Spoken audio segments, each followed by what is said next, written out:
You're listening to Off the Record, presented by the Hotard Huddle, the podcast that gives you all the latest sports talk with an unadulterated, uncensored twist. Michael Hotard alongside Richard Fischer. You're listening to Off the Record. Got another great show planned for you this week. It was a big weekend, opening weekend of college football, so we're definitely touching on some LSU and Les Miles. We're also going to talk about one of the local high schools here in Louisiana, John Curtis.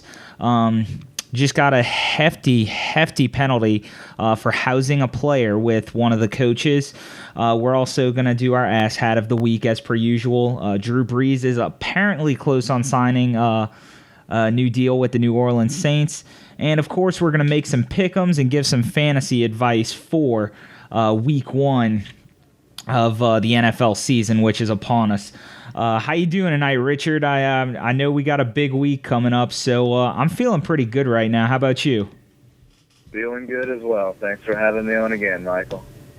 As per usual, it's an every week thing, unless, of course, you bail out on me again. But, I'll forgive you. We'll try to make that not happen. We'll see.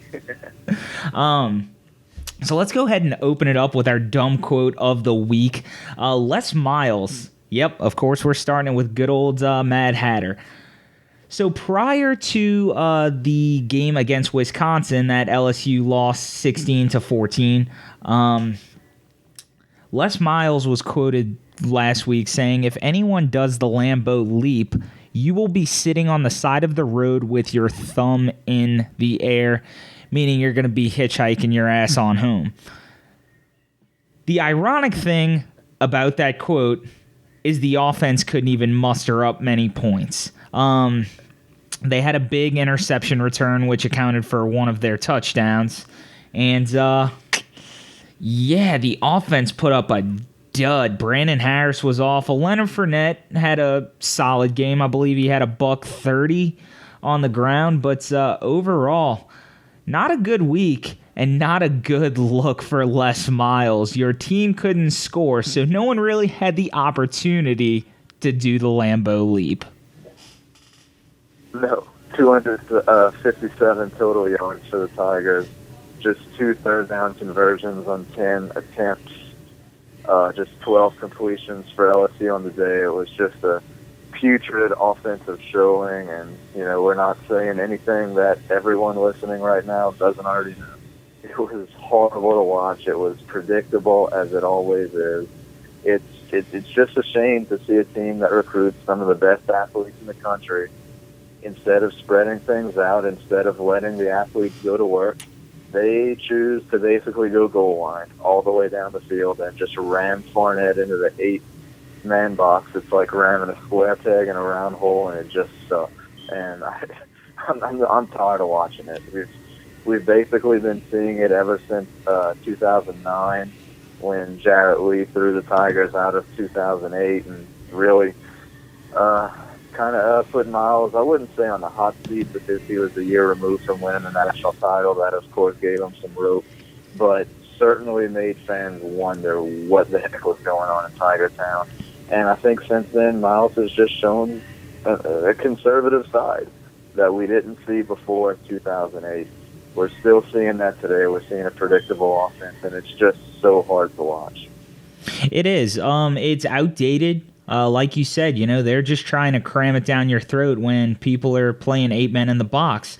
There's no respect for the pass game. There is a serious lack of play action, which blows my mind when you have a back like Fournette, because completely agree. If you start throwing play action at people, you're going to catch the defense on their toes, because you do have to account for a player like Leonard Fournette. I mean, he is the Adrian Peterson of college football.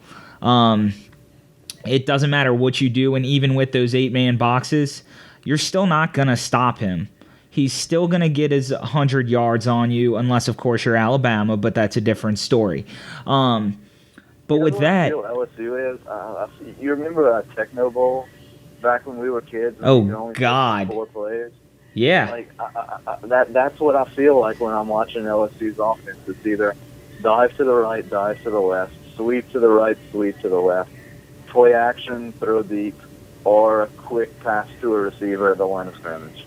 And those are the 6 plays from very predictable formations, and there's just no, they don't spice things up. I mean, it's we hear about all these coaches who work 80 hours a week game planning. Do you have to work 8 hours a week game planning for LSU's offense? Yeah, it's a good point. It's very basic. It's like you said, it's repetitive, it's monotonous, it's the same thing week after week. And obviously everyone's been talking about Les Miles being on the hot seat now after dropping a game to Wisconsin in which they returned, 7 or 8 starters? LSU... Not a good Wisconsin team. No. That was a horrible performance. And just can't say it enough times. And I don't want to take anything away from Wisconsin because they went in there, they did what they had to do, and they won the damn football game.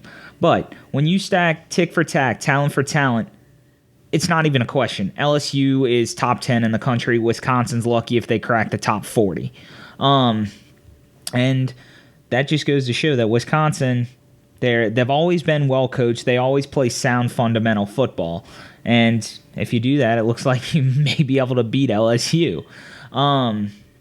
My big thing, I guess, with Les Miles, going back to what you were saying about coaches game planning against LSU, it's an 80-hour-a-week thing, but people are probably taking 8 hours for LSU. One of the things I was listening to earlier, and that I can't remember who it was talking about, but, it was basically what happens if someone like Dabo Swinney or, someone who actually runs a pretty open and explosive and fun offensive playbook. If Brandon Harris was running around, because let's face it, the guy leaves the pocket before he needs to anyway. He's terrible. But if you actually let that cater to kind of how he plays, you got guys like Malachi Dupree who can go up and get it. And then, of course, letting Leonard Fournette run all over the place. It would be an explosive and a fun offense to watch. But you don't have that. Les Miles is ultra-conservative. As you said, he's been that way since throwing himself out of ball games with Jarrett Lee. And the million-dollar question right now is, do you get rid of him? So I ask you that, Richard. What do? Do you close the door on Les Miles here? Well, it's tough to answer that question right now as we speak because we're one chapter into a 12 or 13 chapter book. So obviously a whole lot can happen down the road. But I got to tell you, Michael, I think we've finally and mercifully passed the tipping point of this whole debate that we've had for years and years and years about whether Les Miles should be let go, whether he should be brought back.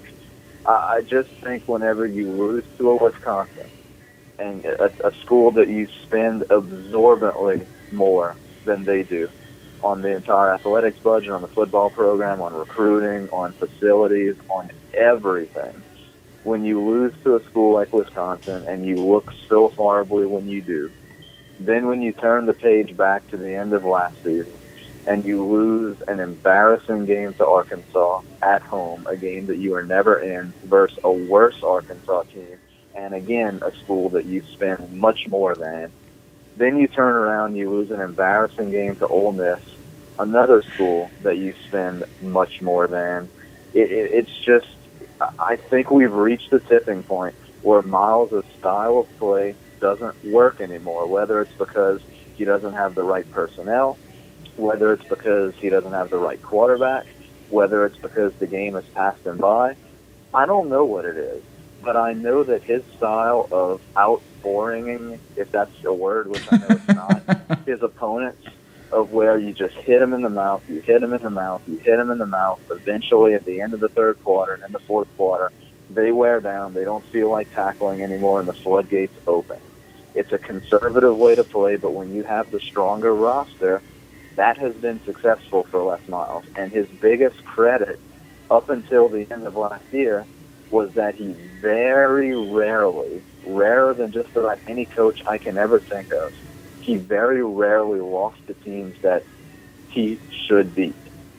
he beat the teams he should beat, but he also pretty much lost to the teams that he should have lost to by doing that same style that wasn't good enough to beat stronger teams, that conservative style. Now we're seeing them lose to lesser teams playing that style. That is very troubling, and that's why I think we've passed the tipping point. I think if LSU turns it around, which they're talented. They're talented enough to do it. I still think LSU is the most talented team in the country this year. When you look at the starting 22, comparing it to everyone else, is it possible that they go 11-1 or 10-2 and win the SEC? Yeah, I mean, sure, it is possible. And if they do one of those two things, they'll probably make it into the playoffs. Even if they're 11-2 winning the SEC championship, I really think they might make it into the playoffs. But to me, the fact that the way that they played in Lambeau is far more troubling than the fact that they lost the game. It speaks to much bigger issues that I don't know where we go. I don't know how this goes up here. I mean, I think they're talented enough to rattle off some wins because they're supremely more talented than anyone they play until they go to the swamp and play Florida. But, man, that was ugly on Saturday. And we've seen ugly wins from LSU before. We've seen ugly losses from LSU before. But we've never seen an ugly loss like this versus a worse team early in the season before. Agreed. It scares me. It does. Agreed. One of the things that I'm going to go back to, which you were saying earlier, is this isn't a one-chapter book. It's a 13-chapter book. And as you said, if they wind up running the table or putting together another 10-win season, which Miles has done 7 times in his illustrious career at LSU, and I know we're down on Miles right now. I know there's a lot of people who are bashing him at every chance they can. And I understand it. I get it. But let's not forget all he's done for that program, all he's done for LSU. And I think that's getting lost here. Now, there comes a time where the door revolves. It just happens. It happens to all coaches. We saw it with Mac Brown at Texas. There just comes a point in time where your number is up. Another example is Bobby Bowden down in Florida. So here's the big question. If this is Les Miles' time, if this is LSU's time for them to find their next guy, you better hit on the money. Because if you don't, you're going to set yourself light years behind, which has always been my case for not firing Les Miles. Yeah, that's absolutely true. I mean, look at Tennessee. You think they regret firing Phil Fulmer? Phil Fulmer is a great example. Another great example is Mac Brown. And I can't remember for the life of me who the coach was at Michigan, but they turned around, they hired Rich Rodriguez. Michigan hasn't been able to rebound, and now they finally are with Harbaugh after, 6-7 years? So for all the fans out there railing on Miles, would you rather them wait for the right time and consistently win 7-8 games a year, or would you rather completely fall into irrelevance and be lucky if you scrap out 5 or 6? Yeah, I mean, you're taking a risk either way, but I just feel like we've passed the tipping point. Well, we can't keep making excuses for Les Miles and this coaching staff. I hope that they're a little bit better at trying to hire a replacement than they were last year. We touched on that last week quite a bit. Obviously, kind of letting the words get out there, letting the sources ruin the Jimbo Fischer hire. I think they'll probably go after Jimbo Fischer again, of course, quietly this time. I think they'll throw a dump load of cash at Tom Herman at Houston. I mean, I know he just signed a huge extension, but LSU's pile of money versus Houston's pile of money, it's really not even close. We'll see how loyal he is. And another name that we've heard a lot, and we've been hearing this name for years, is Jim Mora. Jim Mora, the younger Jim Mora from UCLA. Jimmy Jr. Tough loss this past weekend in College Station. So if they're not in national title contention, that would be a name to keep an eye on as well. So those are just a few of the replacements. But You better hope you don't end up in a situation where you get 4 or 5 no's in a row behind the scenes. Then what do you do? Right. You're kind of stuck between rock and a hard place. So, no, I think Jim Moore would be an interesting hire, and I wouldn't be opposed to it because I'm a big fan of both Big Jim and Little Jim, but I wouldn't mind that.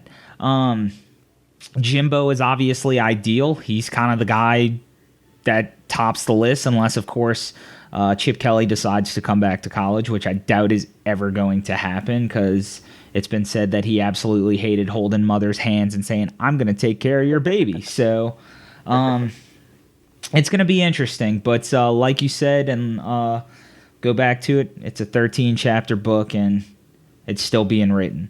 So let's go ahead and move on. Up next, we're going to talk... put that book down after the first chapter. Finish it. Let's go ahead and move on to the next chapter of our book, I guess. And that is John Curtis Christian School. So they are a huge powerhouse here in Louisiana. If you are not from Louisiana and you happen to be listening to this podcast, they're pretty much it with high school football. They're the big name. You had Evangel, who had their run way back when. Destrehan's now kind of been one of the bigger schools in recent years. But John Curtis, love him or hate him, they're always going to be looked at as the top dog because they constantly win, except for the last couple of years. But recently, they got busted by the Louisiana High School Athletic Association for housing one of their players.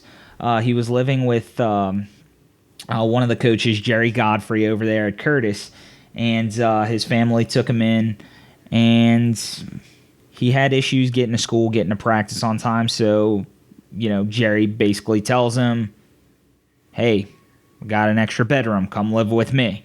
Now, a lot of people are obviously happy with the decision that's been made and the penalty that's been handed down to Curtis. They had to vacate wins for 3 seasons, basically. Now,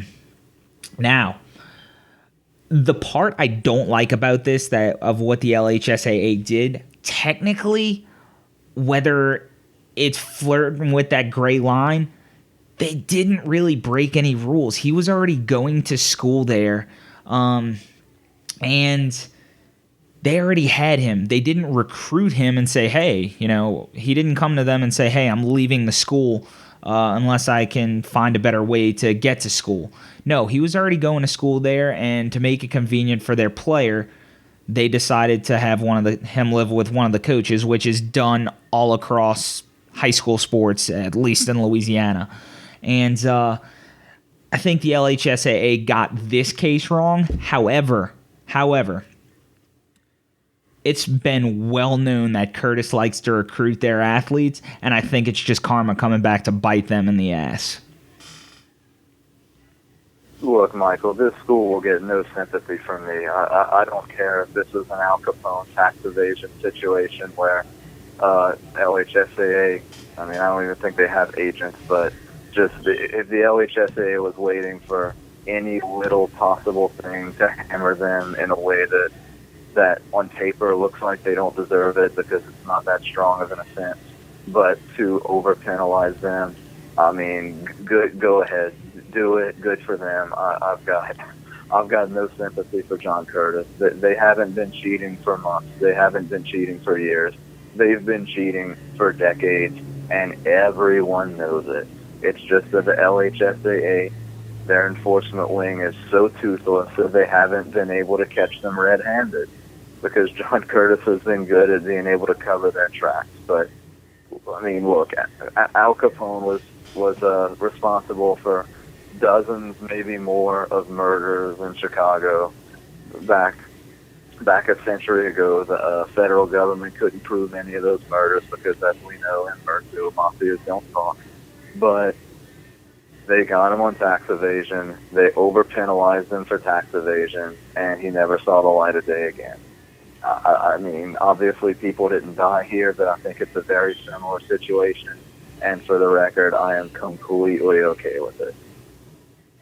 Now, one of the things I did have a huge issue with, though, Richard, and I know I texted you about this as soon as I saw it. So they actually interviewed Jerry Godfrey. I don't remember which news source it was out here in the greater New Orleans area, but one of the news stations got a interview with Jerry Godfrey, the coach who housed the player, and one of the things he said did not sit well with me at all. And I hate to sound like the poor, pathetic victim here, because I don't want to make myself out to be a victim, because I'm not. But I went to school there. I went there for 4 years. And one of the things in the interview he said is, I would do that for any student, you know. We look at everyone as equal here, blah, blah, blah. No, you frickin' don't. Athletes are not the same as the mathletes. You're not going to take a mathlete into your house.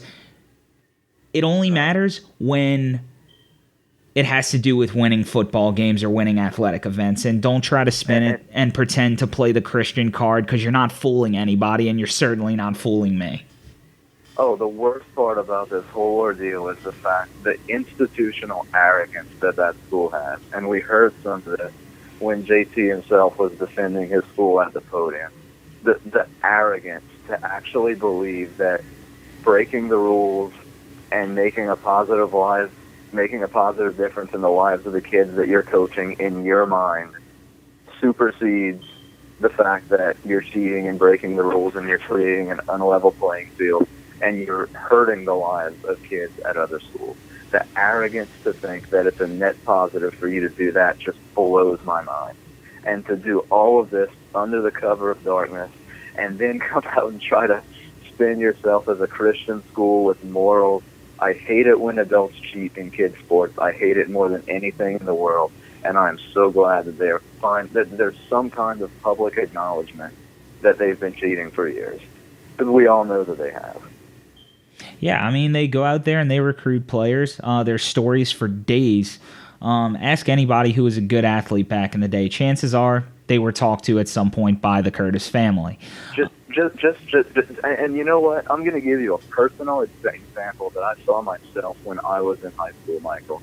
Tell me if this is doing right by a kid. We had a kid who lived in our district, so he should have gone to our public high school, the one that I went to. However, he chose to go play at John Curtis. Was there a little bit of recruiting? Of course. But, you know, and did they conveniently find a place for him to live close to school? Yes, they did. But that's beside the point. Leading into his senior year, he decides that, this was leading into his junior year. Leading into his junior year, he decides that he wants to leave and go back home and go to the public school by his house. So he transfers to our public school. Can you believe that John Curtis, their administrators and their coaches, would not sign his waiver over to the public high school that we were at until midway through the season? We weren't on their schedule. We weren't even in their classification. They were 4A, we were 5A. This was before the split and all that happened. You mean to tell me that that's what's best for that kid, not letting them play until halfway through the season, just because you didn't feel like signing a paper? Oh, yeah, that sounds like a lot of morals to me. Yeah, and they have them by the boatload over there. But, you know, you and I probably could go on for days about this. But like I said, the big thing to me is the front. Now, one of the things I will defend them on, a lot of people I know personally that came out of that school, they do really well for themselves. They have a lot of good kids that come out of that school, and I think they do a good job preparing a lot of their student athletes for life after football. But it does not excuse the fact that they are going to sit there and cheat, and then they're also going to lose their integrity by calling out other schools during the hearing with the LHSAA, which JT Curtis did. Deplorable. Absolutely deplorable to call out that Sherman like that. And, you know, it shows a lack of integrity, bottom line. I never was a big fan of that family when I was going to school there. Like I said, couldn't stand them, still can't stand them, and I probably wouldn't piss on them if they were on fire. But if ever you've read, I think it's a book by Olivia Manning, the wife of Archie and the father, of course, of Peyton, Eli and Cooper. That there are not very nice things about John Curtis and what they tried to do to get the Mannings when they were growing up. And I'll just leave it at that. I encourage people to check out the book, but it is not very flattering. Yeah, I don't doubt it. I could definitely see Curtis salivating over the fact of getting a quarterback like Peyton or Eli Manning, or even a receiver like Cooper Manning. But moving on to more asshats down here in Louisiana. So Richard texted me this story last week. So prior to the Saints' final preseason game, which they dropped 9 straight in a row, I might add, General Manager Mickey Loomis, who you'll probably hear the two of us rail on more often than not on this show, he apparently cut one of the Saints players, but forgot to put him on the waiver wire, which means he actually had to suit up for the Saints in the preseason. And we can't remember which player it was. We were trying to look it up prior to the show here. But what the hell? I know we talk about it being a Ringling Brothers event in the front office of the New Orleans Saints, but Jesus, man, how do you forget to put this guy on the waiver wire? So you cut him, and then you're like, oh, wait, you do have to suit up for us one more time. Yeah, this is amateur hour, man, and I apologize for neglecting to get the name of, I think it was a linebacker, and I actually heard this on the Saints broadcast with Jim Henderson and Deuce McAllister, so this isn't some, behind-the-scenes story that came out. This was actually acknowledged on the Saints itself, their broadcast, that this happened. I mean, how? How does this happen? I mean, that's just incompetence at its worst. And then you go back a couple weeks. I mean, I don't know if our listeners recall the Connor Shaw story, what happened there, but after Connor Shaw was released, was it Cincinnati? I'm not sure who it was. I think it was Cincinnati. It doesn't really matter, though. He was on the waiver wire. The Saints wanted to pick him up, give him a little tryout. Well, instead of sending an email to the NFL saying that they wanted to claim Connor Shaw off waivers, they accidentally hit reply all. They were that idiot in the office.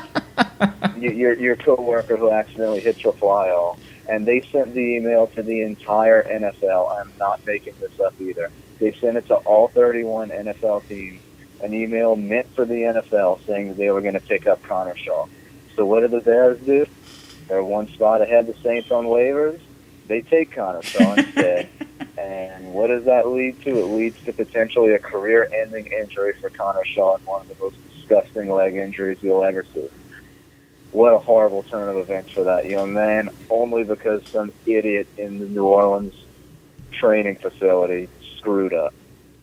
So that's two just amateur hour waiver wire mistakes that the Saints made in a matter of like 2 weeks. Like, one of those mistakes is inexcusable. How does this happen?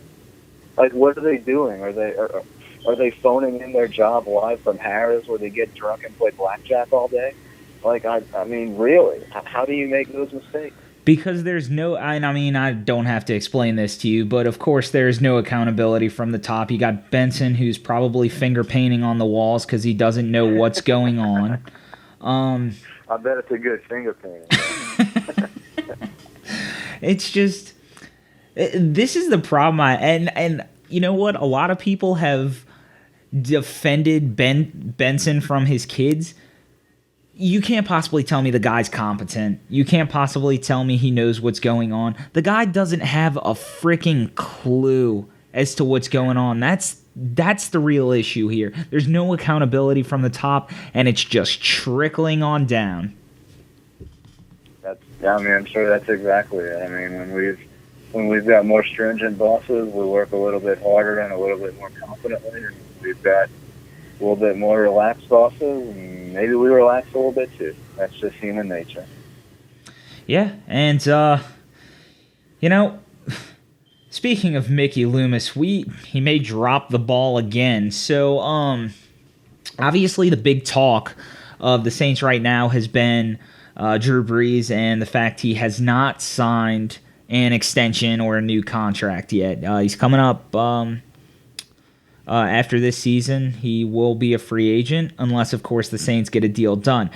Now, Richard, I don't know if you've been following the Twitter sphere in the first 30 minutes of this podcast, but earlier it was reported by Ed Werder as well as Ian Rappaport that the Saints are actually very close to getting a deal done. Ed Werder tweeted that you can expect it to be done within the next 48 hours or not at all. And he said he doesn't expect a long-term record-breaking deal. Now, that kind of goes beyond what Brees said.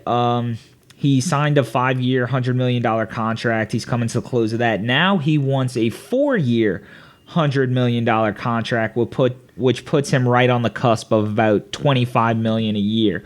Now, a lot of Saints fans have been bashing him, saying he's greedy, he's money hungry. I got news for you. The Saints aren't winning a championship anytime soon, and I guarantee you it's not Drew Brees' fault. You get while the getting's good. He knows his timeline is ticking. Why the hell would he not try to chase for that extra money? And people could say, oh, well, he's got enough of it. It's $100 million. I don't give a shit if it's $4 or if it's $400 million. You get while the getting's good because it doesn't last forever. Right, and with Drew Brees having his history with the players' union and fighting for players' rights, there's no way in hell he's going to take less than even a penny that he possibly can get, because that's what players who are involved with players' fight do. They want to get money so that other players can get money too and set good precedents. I've got zero gripes with Drew Brees trying to get every single dollar that he can get. That's what these athletes should be doing. It's not greedy. It's looking out for yourself and your family, and I don't care how much he already has in the bank. This is what he should be doing to take care of himself. And like we said last week, Michael, are you really going to trust this front office to build a good team around you if you're willing to maybe let about $10 million or so be in the salary cap, take a little cut so that the rest of the roster could be good around you? I'm not trusting that front office to do anything well, so why should Drew Brees?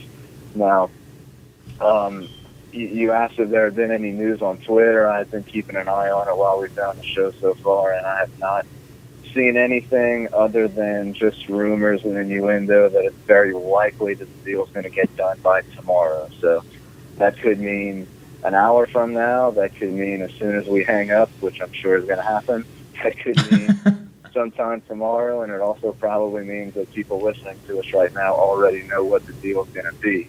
So it's kind of tough for us to give strong opinions on what we think is going to happen because we don't know what's going to happen yet. Yeah, I think you're absolutely right on that, Richard. Obviously, we don't know what's going to happen yet, but we will in the next couple of hours, even maybe next couple of days. But the big thing right now, like I said, Brees reportedly wanted that 4-year, $100 million contract. So if there's any speculation on our end, do you think the Saints are going to give him what he wants? I think so. I mean, I just think that's what we've seen from this front office. We've seen a front office that's willing to cede to player demands, especially a player as important as Drew Brees, and I think we're going to see that. The only good thing that I'll say that could maybe change that is that this is the absolute perfect time from a Saints perspective to be negotiating with Drew Brees for two reasons. The first reason is that you've already got a $30 million cap hole that Drew Brees has this year. on the salary cap. Therefore, you've got a lot of room to play with to where you don't necessarily have to backload the money. You don't necessarily have to give them a contract that you don't feel comfortable with. The second reason is free agency is done. The season starts 2 days from now. So you're not really signing anyone with any of that money if you do choose to go the route of paying him a little bit now to pay him a lot later. So for those two reasons, I think the Saints could carve out a semi-team-friendly deal here, although I don't want to see anything like what we're hearing in the news about a potential 4-year, $100 million contract or really anything close to that. But at the same time, who knows with this team? So for those two reasons, I think the Saints could be negotiating a semi-team-friendly deal, but I ain't counting on it, man. I'm not either. And I mean, honestly, at this point, the Saints have proved their ineptitude in the front office. They're building the franchise the wrong way.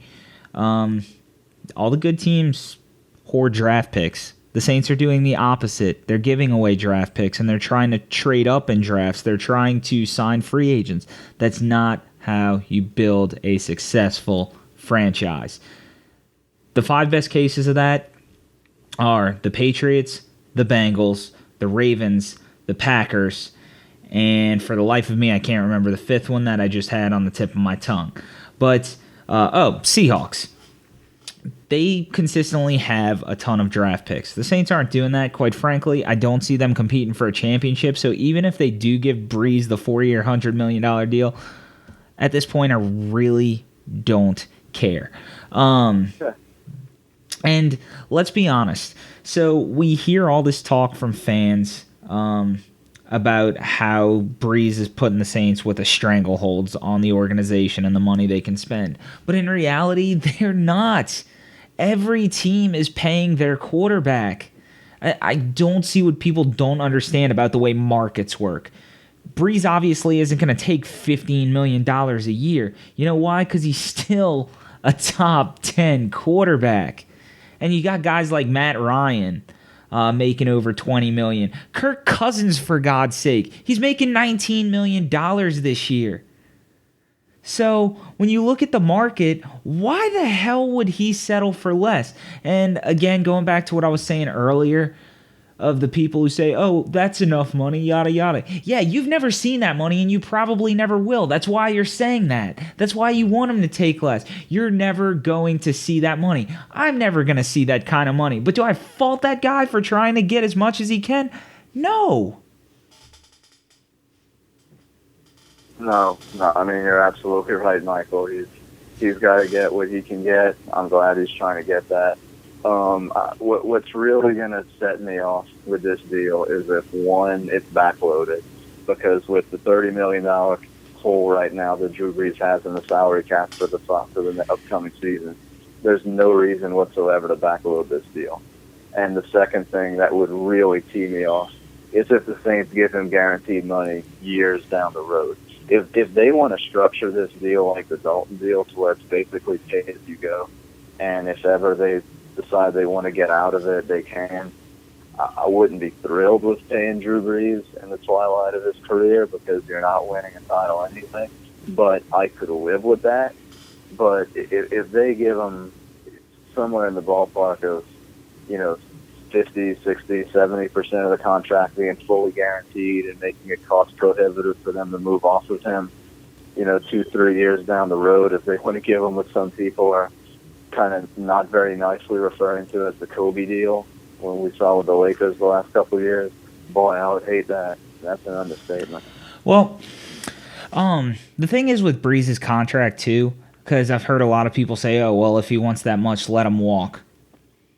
Sure, you could do that, but either way it goes, you're not going to benefit. If I were the Saints and I had every intention of letting him walk, I would start getting on the phones right now and trying to make a trade. That's what I would do. Because I guarantee you someone out there, And I mean, hell, even the Minnesota Vikings, whenever Teddy Bridgewater went down, you could have probably made a deal. They gave up a first round for Sam frickin' Bradford. Imagine what they would have given up for Brees. That could have made up for just about everything. They would have given away the farm and the family good for someone like him, probably. You have to wonder if Denver would consider making a trade. I mean, they probably wouldn't at this point, but I think Denver would. Months ago, sure. I think Denver would, because they won a championship with a terrible, terrible Peyton Manning last year. If Brees goes there, I can't imagine what they'd do, because Brees still looks pretty good. Denver has enough talent, and Denver has enough talent that losing a pick or two, even high picks, won't be disastrous for them. No, and they could potentially go in there and repeat as Super Bowl champions. I mean, I definitely think Brees could win a Super Bowl at 37, no problem, with the right team around him. And with the defense that's built in Denver, and then he gets Demaryius Thomas, who, in all honesty, with the exception of Graham, would probably be the best person he's ever had to throw to in his career, he'd have a field day. Absolutely. So, we'll see what happens, though. I mean, we got... clock's ticking. As I said earlier, Ed Werder tweeted, could be done in 48 hours or no deal. So we'll know something sooner rather than later. So I want to go ahead and touch on this topic. I think it's very interesting. It involves two people of the media who despise each other. And both are now working for Fox. So Sports Illustrated interviewed Troy Aikman, former Dallas Cowboys quarterback, and one of the lead NFL analysts for Fox Sports in the last 15 years. So Troy Aikman and Skip Bayless have a very rich history. Skip Bayless basically did everything but call Troy Aikman gay during his playing days with the Cowboys, so there's already bad blood there. But one of the things I think a lot of people respect about Troy Aikman, and one of the things I absolutely love about Troy Aikman, he's one of the few, I feel like, honest journalists that are still out there and still in the major market. I think he does a very admirable job trying to be fair, honest, and accurate. And he certainly was honest in an interview with Sports Illustrated, because they asked him about Fox's decision to hire Skip Bayless. And I'm going to go ahead and read off this quote here. But he said, "To say I'm disappointed in the hiring of Skip Bayless would be an enormous understatement. Clearly, Jamie Horowitz, who is the Fox Sports president of National Networks, he said, clearly Jamie Horowitz and I have a difference of opinion when it comes to building a successful organization. I believe success is achieved by acquiring and developing talented, respected, and credible individuals, none of which applies to Skip Bayless." No, and if you go further into the story, you can see that Troy Aikman has every right to have a grudge against Skip Bayless, because multiple times during Troy Aikman's career, Skip Bayless called him gay with no base for that whatsoever. Now, of course, there's nothing wrong with being gay, but if you're not gay, you don't exactly want that. If you are gay, that's a very personal thing that reporters probably are calling something that they might consider newsworthy. I think you have to be very delicate with that. To add to this, he sold his soul to the devil a long time ago. He basically decided, I'm going to get more eyeballs on me, and I'm going to have more success in my career and bank account, because he chose to go that route. And, that's his prerogative. And I completely see Troy Aikman's point of view. Supporting a lot of the talent that's leaving ESPN. You saw it earlier. Signed, obviously, the great Colin Cowherd, who I have an enormous man crush on. I'm glad that there are people around the media who speak out about the freaking shocks. Like you said, man, all he wants to do is say outlandish things. The guy's no better than a wet rag. And take probably 2010. Skip, Stephen A., all those guys are not till on their desk tomorrow, because they're a bunch of freaking jackasses. They're very well respected in the media, and I do want to give a shout out to those people, because Bill Simmons, Colin Cowherd's, he's shock jockish, I'm not going to lie, but a lot of times he has there's still a lot of respectable guys out there, but you do have the Skip Baylesses, the Stephen A. Smiths ruin it for the party. And, I mean, go ahead and move on here. Just wanted to make a quick point of that. So if you hate Skip as much as most of sane and logical people do, you'll be happy to know that your boy Troy Aikman called him out in Sports Illustrated, which is awesome. So, next up, we're going to have some NFL talk. I'm really excited about it. It's opening weekend.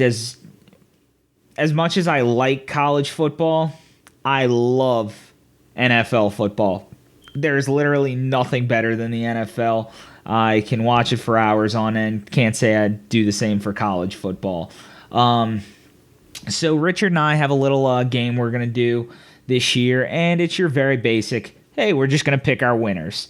So each week we're going to take 5 games, and we're going to pick the winner of the Thursday night, the Sunday night, the Monday night, and then have 2 wild card games from Sunday, basically, that we just feel like are interesting matchups, and we'll pick from those. And, you know, this is just a way for me and Richard to give each other shit for an entire football season, which I'm more than okay with. Of course. So, first game up, it's actually tomorrow night. Thursday Night Football, a Super Bowl rematch. Cam Newton and the Panthers are visiting Von Miller and the Denver Broncos, the team that decimated their offense in the Super Bowl last year. So, definitely a hell of a way to start off the season. I just want to start off by saying I love what the NFL did, matching up those two teams again. Richard, I'll go ahead and start this off. I'm actually going to take, I'll go with maybe an unpopular pick here. I'm going to take the Denver Broncos in this one, being at home. I think Cam Newton, I think he's going to get his lunch eaten again by that pass rush that Denver has to offer. Yeah, I don't think we're going to see very many points in this one unless it's defensive points. I think the under would probably be a good bet here, although I haven't looked at that number yet. I was actually thinking about taking Denver too, but since you did, there's no way we could both go contrarian here. So I'm going to go with the favored on the road Carolina Panthers. With that said, I do agree with you that I think Denver's front is going to give the Panthers front trouble once again, but Denver's offense could be just completely dysfunctional. Hey, they may put up 3 points this week.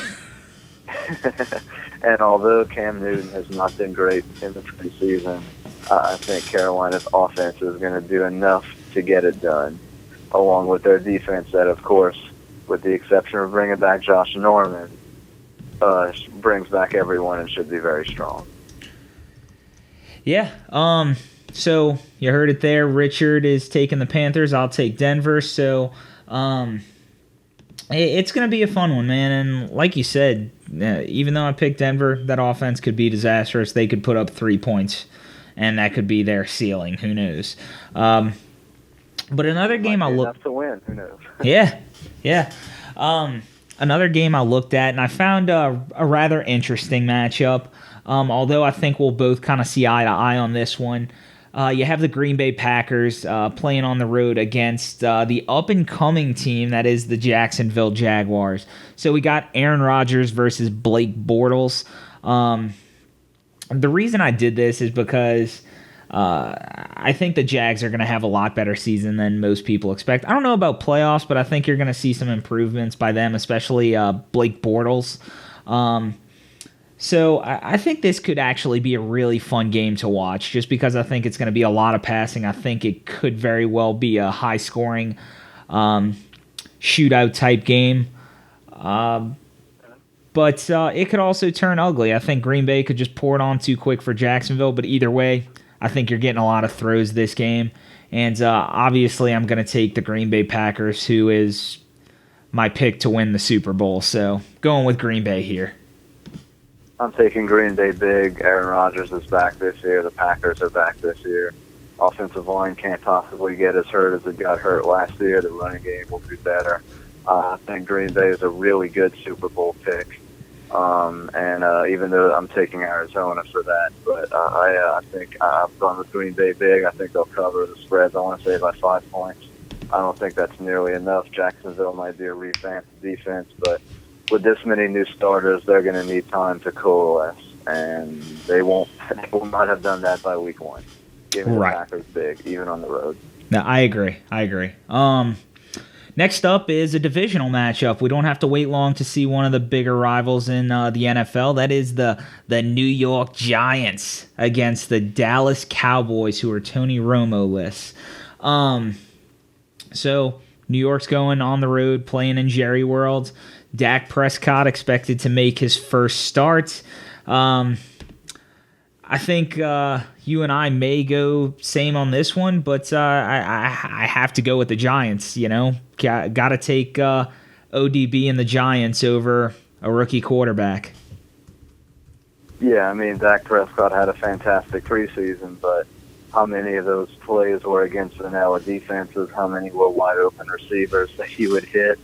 How many times did he get pressured? Now, having that offensive line and that running game will help him tremendously. Definitely. Not just in this game, but in the 5, 6, 7 games that he actually gets to start for Dallas this year. But I just think New York's a more seasoned team. You've got, I mean, just say it out loud, Eli Manning versus Dak Prescott. I'm going to pick Eli Manning unless if the rosters are drastically different, and they're really not.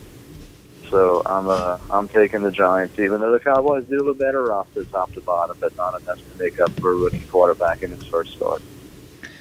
And then we have the Patriots playing on the road against Arizona. Now, again, Patriots without their starting quarterback, without the god of football that is Tom Brady.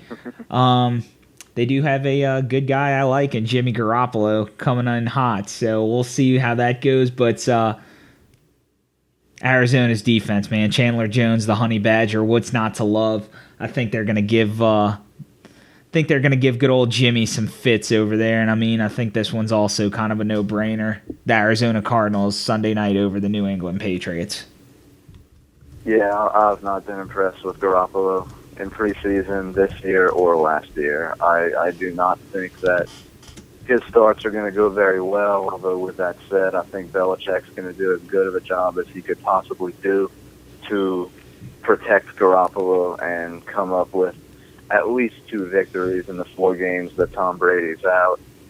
But, man, I'm just not impressed with Garoppolo. I think this is going to be a huge win for Arizona and their newfound pass rush. Hopefully Honey Badger can get me some picks in fantasy this week.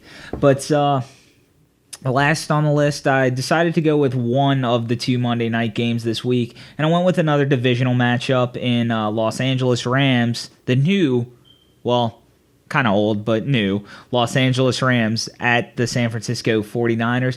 I'm going to take San Fran in this one. I think Chip Kelly gets a win, and let's face it, Jeff Fisher has to lose 9 games, so I think the odds are in my favor. 2 terrible teams here. I'm going to take Los Angeles. I think they're a little bit better. They've got more high-end talent than San Francisco has, and I think that they'll be able to get it done. Really, other than the front 4, San Francisco doesn't have much on that roster. No, they don't, but, they got Colin Kaepernick, so... Counts for something. So that wraps up our picks for this week. Now we're going to get into some more NFL here, and this will be a main staple for the remainder of football season. We're going to try to give back to our NFL fans out there by giving you some of our expert fantasy advice, because let's face it, Richard and I, we're basically the 2-headed monster of fantasy football. It's thunder and lightning. It's 2 peas in a pod. There ain't nobody better, except maybe Matthew Berry. I'll give Matthew Berry his credit. So prior to the show, he and I kind of came up with a quick list of some options here this week as to who to sit and start. And obviously, we're not going to include your Todd Gurley's and all that. You start those if you even think about sitting any of those guys. Well, good luck winning your league. You're never going to win. So let's start with Kelvin Benjamin. We were kind of talking about this, and we came to the agreement of sitting him this week, actually. Number one, he's not expected to play a lot of snaps for Carolina this week. He's coming off of an injury, so Ron Rivera's kind of just taking it slow with Benjamin. But the other big thing is, let's face it, the Denver Broncos aren't putting their best cornerback in Chris Harris on Ted Ginn because, let's face it, Ted Ginn's gonna drop 5 out of 10 passes. So I think you'd be better off starting someone else unless you have no other legitimate receivers.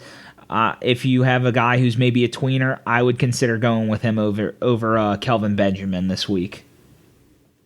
I hear you're Kelvin Benjamin, and I'm going to raise you, believe it or not, Cam Newton going against the top Denver defense, number one defense in the league last year, of course. And like I mentioned earlier, Cam Newton has not been great in fantasy so far this year. So with the quarterback position being as deep as it has been, I think you really have to consider not starting Cam Newton versus Denver this week.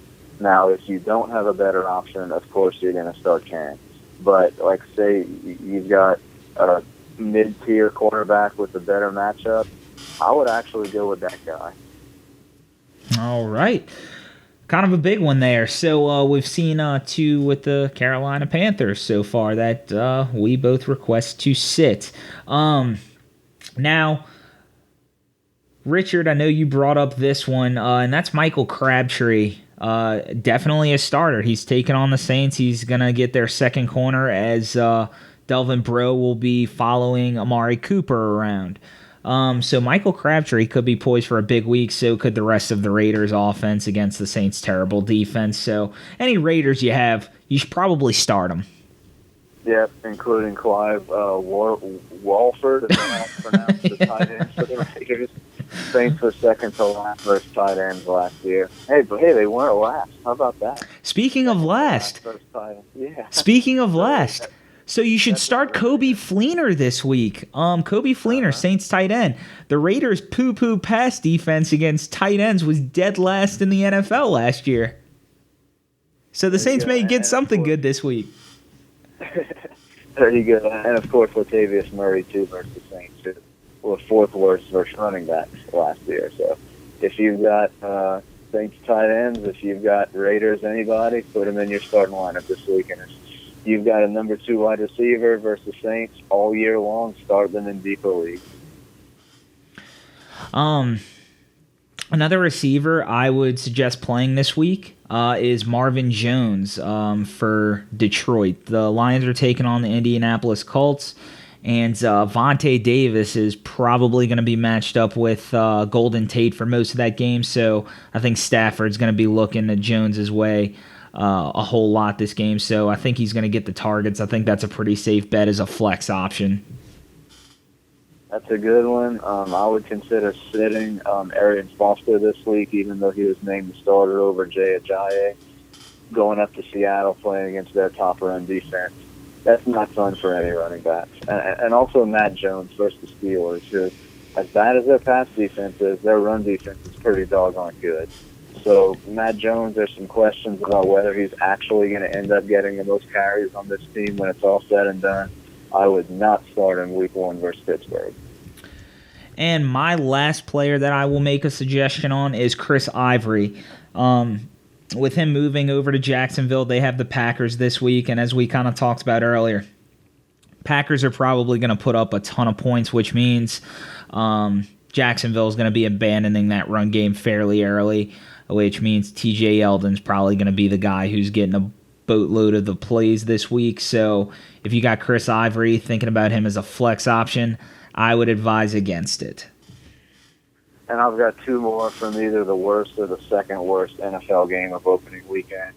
Eagles versus Cleveland, of course, San Francisco and Los Angeles being the other one in the running.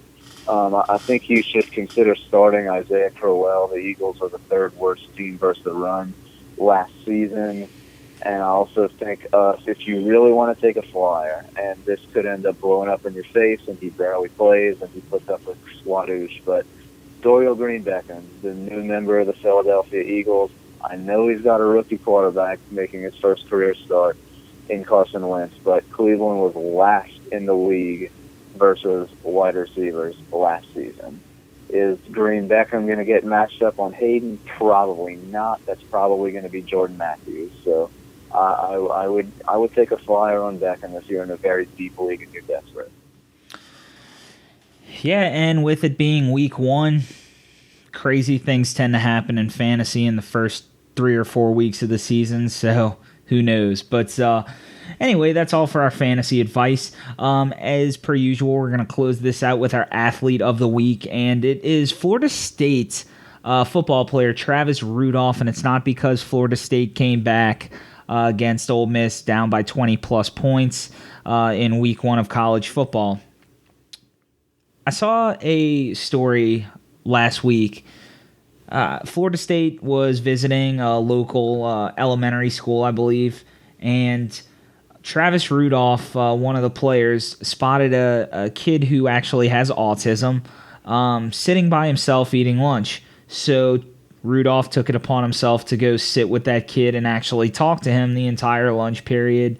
There was a really awesome picture of it on in the news and all over Facebook. And this is one of the things I love about sports. This is why we love sports. And it's because of situations like this where, you know, people are kind of doing their part to make the lives of kids better. I think that's awesome. You know, for anyone who has any friends, relatives, or anything with autism, you know, it's a very, very tough condition to deal with and go through. It has a lot of ups and downs, and Travis Rudolph taking, you know, the 30 minutes out of his day to make this kid's day speaks volumes for him, and I think that's awesome. Yeah, I couldn't have said that any better. This outstanding character for this young man to do something like that. We've really seen nothing but negative things in the news coming out of the Florida State program over the course of the last couple of years. And I think it's a very nice breath of fresh air to see something very good come out of their program like this. So it really warms your heart to see something like that. It's great. And I think we should also probably give a shout out to all the other players, or they don't even have to be athletes, but all the other people across the country who do things like this on a daily basis and don't get the press, don't get the notoriety. Thanks to them as well. It's, I think, a blanket thank you, not just to this young man, but to everyone who does nice things to take time out of their day to help someone less fortunate than them is appropriate here. Absolutely agree. With that, it has been a great show for Richard Fischer. This is Michael Hotard, and you've listened to Off the Record. All right, well, that's a wrap, Mike. Let me go ahead and turn this thing off real quick. Hold up, dude. What the hell are those squiggly lines? Like a heartbeat at a doctor's office? No, dude. What the hell? You been recording this? You told me this was off the record. Yeah. Drink it in, man.